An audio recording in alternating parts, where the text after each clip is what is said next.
Ini ya sebenarnya Yan, kalau kita ingin tahu penjelasan atau analisis beliau-beliau ini cukup baca buku-buku ya sebenarnya. Ya. Buku-bukunya tajam-tajam. Ini adalah buku dari Pak Prayitno, judulnya cukup bold gitu ya, keras sekali, intelijen, bertawaf teroris Malaysia dalam kupasan. Tadi udah sempat ngobrol sama Pak Prayitno, ada hubungannya dengan dua teroris asal Malaysia itu, Pak? Ini saya jelaskan sedikit bukunya ya. Yan. Jadi buku ini adalah merupakan artikel-artikel saya ini, tulisan-tulisan saya ini blogger.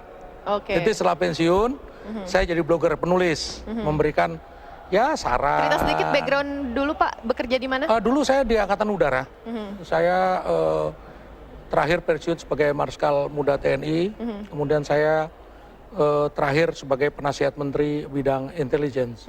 Nah kemudian setelah pensiun saya nulis, jadi blogger di kompasiana.com. Jadi kalau mau buka www.kompasiana.com. Nah tulisan saya banyak mengenai masalah politik sebetulnya. Saya membahas masalah politik pada saat pemilu dan pilpres. Kemudian setelah terjadi bulan Juli pada saat bom di Marriott itu, saya mulai menulis masalah terorisme dan intelijen. Nah kebetulan saya sejak dari perwira pertama sampai saya pensiun, saya bekerja di Badan Intelijen, terus sebagai perwira intelijen. Nah setelah saya menulis selama setahun, sama Gramedia, Grasindo tertarik. Artikel saya itu dibukukan, jadi beda sama Mas Wawan ini. Mas Wawan kan peneliti. Iya, ini kalau saya hanya tulisan ya Pak ya? Tulisan, jadi artikel-artikel pendek. Nah ini kemudian artikel ini khususnya intelijen. Tapi kita tahu bahwa dua tokoh intelijen itu, Nurdin M. Top sama Dr. Azhari, ada orang Malaysia. Karena itu saya banyak bahas. Ada apa sih sebetulnya kok ada dua tokoh orang Malaysia kok jadi teroris di Indonesia? Kenapa sih? Sekian tahun nggak ketangkap. Ya kan? Kalau di Malaysia ada satu undang-undang, Internal Security Act. Di Malaysia dikejar-kejar. Tapi di Indonesia teroris datang kemari boleh pada kawin.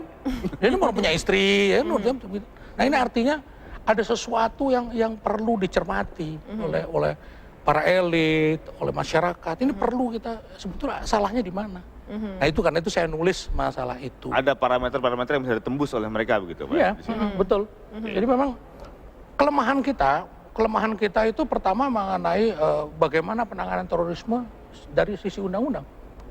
Saya bukan menyarankan ISA di Indonesia, tidak lah, tidak menyarankan.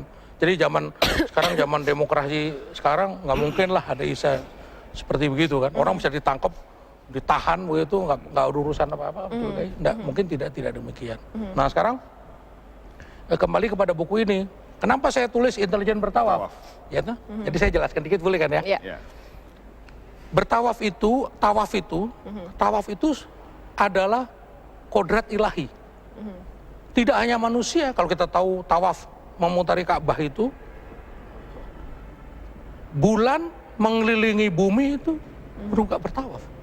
Bumi mengelilingi matahari juga bertawaf.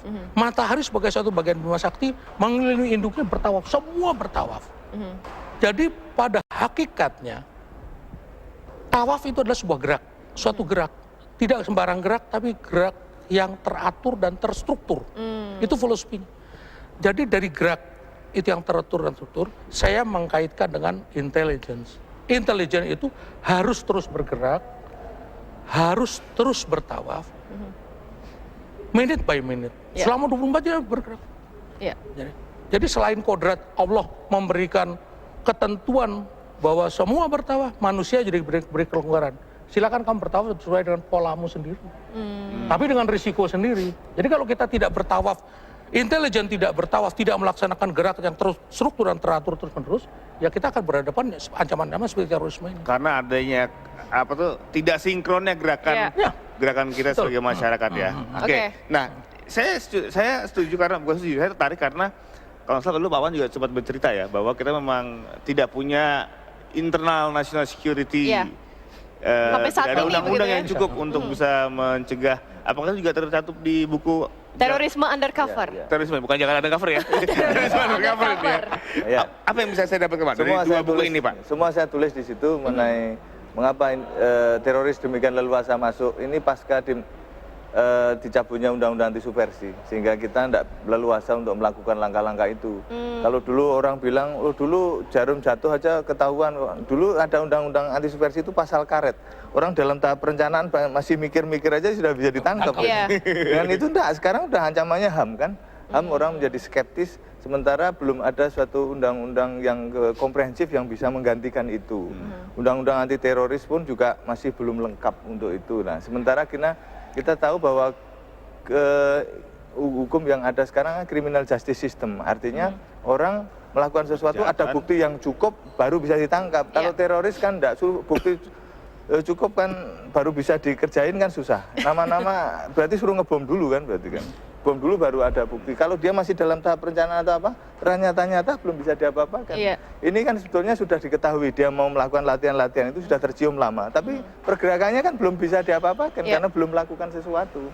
Sehingga ini saya tulis ya, ke depan ini mau ada RUU Intelligence. RUU Intelligence itu tujuannya kan untuk menangkal dari luar gitu ya, ancaman dari luar, bukan nangkepi aktivis seperti yang dikhawatirkan orang-orang sekarang itu. Aktivis tidak usah ditangani dengan RUU Intelijen, tapi dengan undang-undang keamanan dalam negeri seperti halnya KUHP lah, KUHP seperti itu kan. Dia melakukan ini ya dia melanggar aturan-aturan dalam KUHP. Tapi kalau intelijen sendiri untuk mengatur seluruh ini, dan kita ancaman ke depan justru lebih banyak dari luar ya. Bagaimana kontra intelijen itu bisa bermain, bagaimana melakukan pengaturan-pengaturan terhadap infiltran dan sebagainya itu ya, lebih sehingga kita ingin supaya RUU Intelijen segera digolkan saja, tidak usah lama-lama. Dan segera untuk memberikan kerangka yang jelas untuk melindungi NKRI itu. Ya, gitu. Kita harus jeda dulu, Pak. Nanti kita masih akan kembali mengupas 2 buku yang menarik ini. 3 buku ya, Gus ya? 3 buku ini. Akan kembali, pemirsa tetap di Apa Kabar Indonesia.